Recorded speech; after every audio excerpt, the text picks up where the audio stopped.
E aí, pessoal, o papo de hoje é para a gente conversar um pouquinho sobre os erros, né? Por que alguns treinamentos não dão certo? Onde é que pode estar ou estarem, né, os diversos problemas que podem interferir no resultado? É muito comum pessoas passarem meses, até anos, na verdade, atrás de um resultado e não conseguirem. Fica com a gente até o final aí que a gente troca uma ideia legal sobre isso. Tudo começa do início.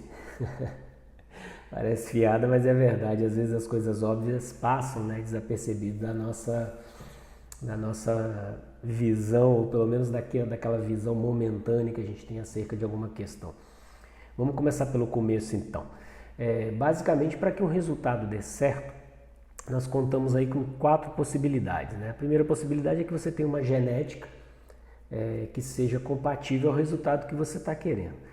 Que você tenha uma alimentação que dê conta de suprir todas as demandas, ou, caso seja o emagrecimento, por exemplo, uma alimentação que supra as demandas sob o ponto de vista da manutenção, né, de uma dieta normal, onde você consiga extrair da alimentação tudo aquilo que você precisa, mas com uma baixa quantidade de calorias relativas ao seu gasto, que é o que vai fazer com que você perca.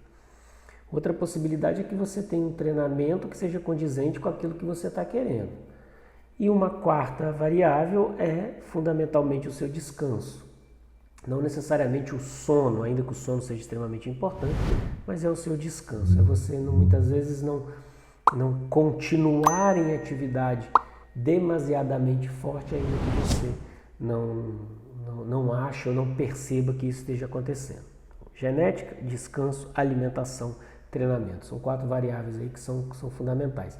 Então o papo agora é a gente tentar, meio que no geral, já que o vídeo não vai ficar tão longo, é que a gente consiga colocar alguns pontos aí que estatisticamente aparecem muito, né?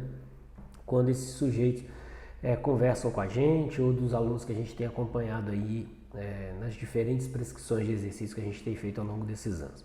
Vamos começar pelo mais fácil, que a gente não consegue mexer: genética, né? A genética, ela é o conjunto, né, ou o somatório aí daqueles valores, daqueles fatores que são inerentes a você, oriundos dos seus familiares, então da junção entre teu pai e tua mãe, né, os códigos genéticos de pai e mãe e familiares próximos como os avós, né, eles vão sendo passados de geração em geração, e você aí herda uma série de condições genéticas que na maioria das vezes eles não vão conseguir ser mudados.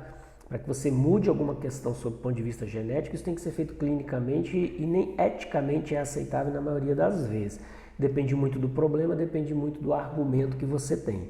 Para o maior número, né, de objetivos que nós vamos ter com a prescrição de exercício, posso te garantir que praticamente 100% deles não são aceitos, né, como algo que clinicamente devêssemos fazer alguma modificação. Isso só vai ser buscado quando você tem algo que possa te trazer algum prejuízo em relação à tua saúde. Então, genética do lado, agradeça papai e mamãe pelo que você tem, é isso, e vamos tentar, a partir daí, tentar fazer o melhor. É isso que todo profissional precisa ter. Alimentação. Então, erro gravíssimo da alimentação. Geralmente você tem embutido, né, um fator cultural que vem do que você é habituado a comer desde que você convive e se relaciona com várias pessoas, que muitas vezes atrapalha muito nas mudanças.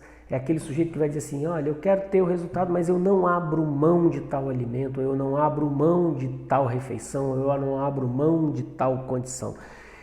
Ao não abrir mão, você mantém a tua alimentação idêntica àquela que você tinha sempre. Ou seja, a partir do momento que você não muda, você não promove mudança.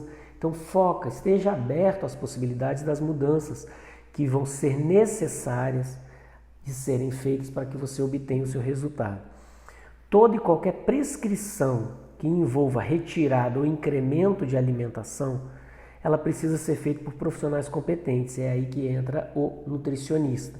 Então, qualquer profissional da área da saúde pode te orientar em alguns aspectos relacionados à importância de um ou outro alimento ou de se evitar um ou outro alimento. Mas toda a parte de prescrição precisa ser feita com o nutricionista.